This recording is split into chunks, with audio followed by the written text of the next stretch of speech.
Okay guys, so in this video we will start our discussion with this particular question. Okay, so this is the question that I am going to talk about, and this kind of a diagram. So this is a very commonly encountered situation in while you solve physics. Okay, this is a very standard question, and it says that this figure is showing two blocks of mass small m and capital M connected by a string across passing over a pulley. And in this question, the question setter has said that this pulley has a moment of inertia I and a radius of r, right? And it can freely rotate about the axis. Find the acceleration of mass m assuming that the string does not slip over the pulley. Okay, so this is a very simple question. So we will just have a discussion over this question rather than just solving this. Okay, so whenever you have this kind of a question, again for whichever question which is available, what we do is simple, and that is your free body diagram. That is it, isn't it? So the mass, the weight of the capital M is mg, which is acting in the downward direction. And yes, this particular weight of small m is m, small m multiplied by g, but yes, this is balanced by the normal reaction which is over here. So n and mg will be cancelling off each other, and n is equal to mg. So that first particular idea is n is equal to mg, and that is obviously settled. We don't have to talk about these two forces as of now. We don't have to consider them at all. We don't have to consider the mass of the small object at all for solving this question now. Right? So what is the only weight that I am concerned about? That is the weight of m into g, right? And it is said that it is moving at an acceleration of a towards the right side. That means m is falling downwards, and as it falls, it takes along this particular small mass m, since they are connected across a pulley by the same string. Okay, so that is the basic concept that you are supposed to know. And since this pulley has a moment of inertia I and a radius of r, I can say that the tension across this, if I take it as T1, then this particular tension is equal to T2. Right? This is all that we are supposed to know. I have completed the free body diagram. So we are just supposed to know something called by the name of force equation. Okay, so what is that? So since the body is moving in this particular direction, so m multiplied by g minus of T1. Okay, m multiplied by g minus of T1 is equal to m multiplied by a. So this is the first equation that I can get with respect to this particular first body. Okay, now if you consider this body, the only force acting on this particular body now, only unbalanced force acting on this particular body now is the tension T2 of the string. So I can simply write T2 is equal to small m multiplied by a. Okay, I hope you get the concept now. So what is actually the tension acting on the pulley here? This is T1, okay, and this will be T2. I said tension is always away from the body when they are constrained, when they are kept in constraint with the help of a string. Okay, so here the T1 will be larger and T2 is smaller. So definitely I can write T1 minus T2 multiplied by the R is equal to I multiplied by alpha. So in place of alpha, I will be writing I multiplied by a by r. Why can I write I multiplied by a by r? Because they have said that the string does not slip over the pulley. So that is why I can write alpha is equal to a by r, because we know that a is equal to r alpha from that particular equation. So what is T1 minus of T2? This is equal to IA divided by r square. Okay, so I hope you are clear with this. So if I just keep on solving these three questions, these three equations, I get something like, you can just add these two equations together, isn't it? So mg minus of T1 plus of T2 is equal to m plus m multiplied by a. So take both these to the other side. So this will be something like mg, okay, is equal to, see, m plus m, okay, m plus m multiplied by a plus of T1 minus of T2 plus T1 minus T2, that is T1 minus T2, and I have written this as IA by r square. So you are going to get this as plus I by r square multiplied by a. So this implies acceleration is equal to capital M multiplied by g divided by capital M plus small m plus I upon r square. So this is the equation for the acceleration, and thus we come to the solution of this question. So this is the answer for this question that is given in this particular question. Okay, this given in this particular diagram. So, okay, so that is how we come to the solution of this question. So if I just modify the equation and if I just talk about okay, so that is how we come to the end of this question on the, okay. So that is how we solve this question. Now let us imagine a situation like this. See, I'm just going for a further discussion of the same question. So we are coming across another important question, which is another modification of the concept that we have dealt earlier. See, this time again I'm saying that this is the pulley. It has a moment of inertia I, radius of r. Okay, and I have a mass m1 over here, and it is connected by a string from the pulley, and here I have a mass m2 which is also connected by the same string from the pulley, okay, which goes over this particular pulley, and this pulley is having a mass now. It is not at all massless.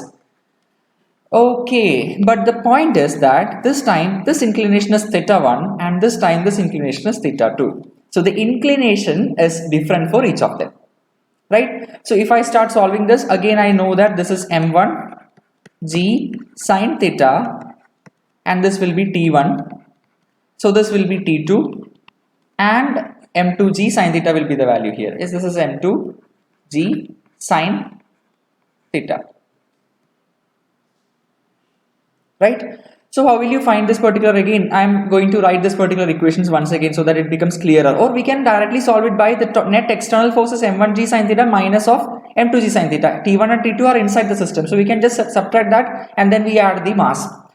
Okay, so now if I just try to solve the equation like this, m1g sine theta minus of t1 is equal to m1 multiplied by a, right? T2 minus of m2g sine theta is equal to m2 multiplied by a. This is theta 1 and this is theta 2, mind it. Now t1 minus of t2 is equal to ia upon r square. This is the first concept that we are supposed to know. Now if you solve this just like the way we solved for the previous equations, I will get acceleration is equal to m1 sine theta 1 minus of m2 sine theta 2 divided by m1 plus m2 plus of I divided by r square. Okay, so this is the equation. So there is a g factor also here. So this is something that we are supposed to know. This is multiplied with the g. Okay, so only then the equation will be complete. Now I can put it in a box. So this is the equation we are supposed to know so far as this kind of a system is concerned, right? So if I just just go on further with the discussions now. I am running out of space, that is why I am going through this. See, the condition that I am going to talk about is very simple. In this condition, I say theta 1 is equal to 90 degree and theta 2 is equal to 0 degree, right? So if I am having a triangle like this, and if I say this is theta 1 and this is theta 2, and I am saying that theta 1 is equal to 90 degree, that means this becomes vertical, and if theta 2 becomes 0 degree, then this becomes horizontal, right? So theta 2 is 0 degree, so this is how it goes, and theta 1 is 90 degree, so this is how it goes. Okay, so what am I left with? And the pulley is somewhere over here, and this pulley will be now present over here, and this mass m2 is present over here, and this mass m1 is hanging because it is vertical. So finally I have just reached through this particular method what I have reached. I have reached the previous question. Fine, you might be knowing this is the previous question and this is the question that we have dealt just now, isn't it? This is the question. So now I have just simply reached this particular question.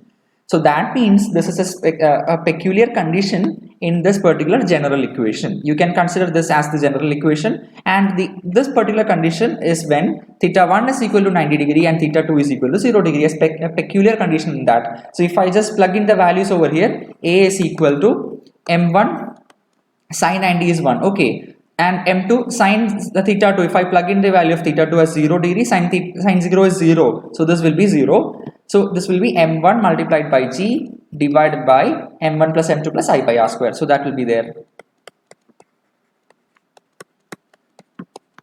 Right. So if you just remember this particular big equation, so this is very easy to understand. How can you easily remember this? If this block is m1, see m1 multiplied by its own angle. and here this is m2. So this will be m2 multiplied by its own angle, m1 multiplied by theta 1, m2 multiplied by theta 2. If you subtract that, divided by m1 plus m2 plus I by r square, right? This is how we consider the pulley, considering the torque and the rotation of the pulley. This is what we write there in place of the mass of the pulley, because all the other things are having a translational motion, the pulley is having a rotational motion.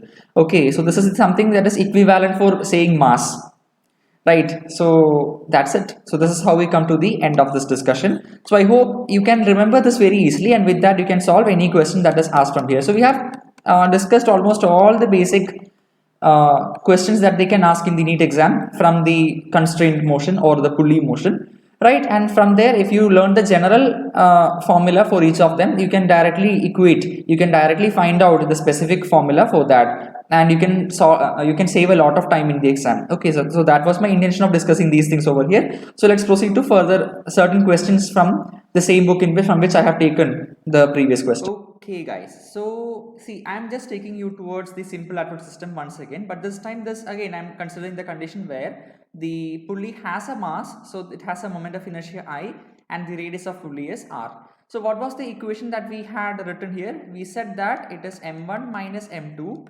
right, into g divided by, so this has to be divided by m1 plus m2 plus of I by r square, isn't it? So this was the equation for the acceleration of the system when the pulley has a mass of m. Maybe let's suppose the mass is m, that is why the moment of inertia is I and the radius is r. Okay, so in this particular equation, if I just analyze this, see, I am simply giving you a different method by which this can be done.